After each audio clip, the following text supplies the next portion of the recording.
যে আমাদের একজন জেলা পর্যায়ে দায়িত্বশীল তিনি ঢাকা থেকে গিয়েছেন, তিনি ঢাকা এয়ারপোর্ট থেকে তিনি সৈয়দপুর এয়ারপোর্টে গিয়েছেন এবং সেখানে একটা নাটক সাজানো হয়েছে। এটা একটা সুনির্দিষ্ট সুস্পষ্ট নাটক। তিনি যখন ঢাকা এয়ারপোর্ট থেকে অর্থাৎ শাহজালাল বিমানবন্দরের অভ্যন্তরীণ টার্মিনালে যান, তখন তার সাথে সেখানে কর্তব্যরত অফিসাররা দেখেছেন তার সাথে যে ব্যাগ ছিল, সেখানে তার সাথে টাকা ছিল। যেহেতু এখন ব্যাংক বন্ধ, সবকিছু বন্ধ, একজন তার ব্যবসার কাজে তিনি যেতেই পারেন, নিতেই পারেন আভ্যন্তরীণভাবে, এটা কোনো ধরনের কোনো অসুবিধা নাই, আইনে কোনো ব্যত্যয় নাই।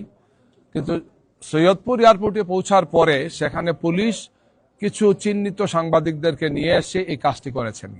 এবং আমরা এটাও জেনেছি যে পুলিশ অফিসার কাজটি করেছেন, তিনি আগের যে সেই কুখ্যাত মনিরুল ইসলামের সহযোগী হিসেবে তার একটা পরিচিতি আছে।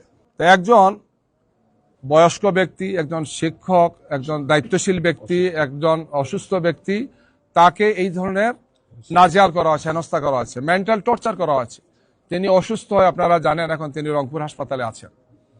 তো এই যে ঘটনাটা যিনি ঘটালেন, আমরা এসিকে বলেছি যে এটা আপনাদের একটা দায়িত্ব আছে, এটা ক্লিয়ার করা উচিত যে আমি কোনো ক্রিমিনাল অফেন্স করলাম না, আমার কাছে কিছু টাকা পাওয়া গেছে, এর ভিত্তিতে আমাকে আমার সম্মান মর্যাদা আমার দলকে প্রশ্নবোধ করা হচ্ছে।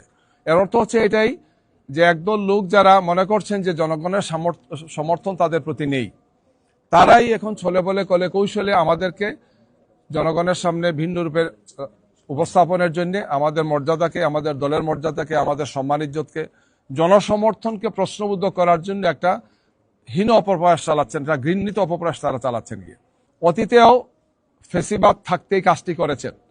আমাদের জামাতের অফিস থেকে এসে আমাদের কাগজপত্র নিয়ে গেছেন, টাকা পয়সা নিয়ে গিয়েছেন, বলেছেন যে জামাত এগুলো নিয়ে মানি লন্ডারিং করবে, বড় মামলা দিয়েছেন। এটা আমরা ফেস করেছি, আমি নিজে সেই মামলার ট্রায়াল লয়ার ছিলাম, যে মামলা থেকে আমরা বেকসুর খালাস পেয়েছি, সব টাকা আমরা ফেরত পেয়েছি। আমরা তো বলেছি যে এটা আমাদের দলের বিষয়। তো এই ধরনের বিষয়গুলোকে তখন করা হয়েছে। আমরা এই সময়টা আশা করি না।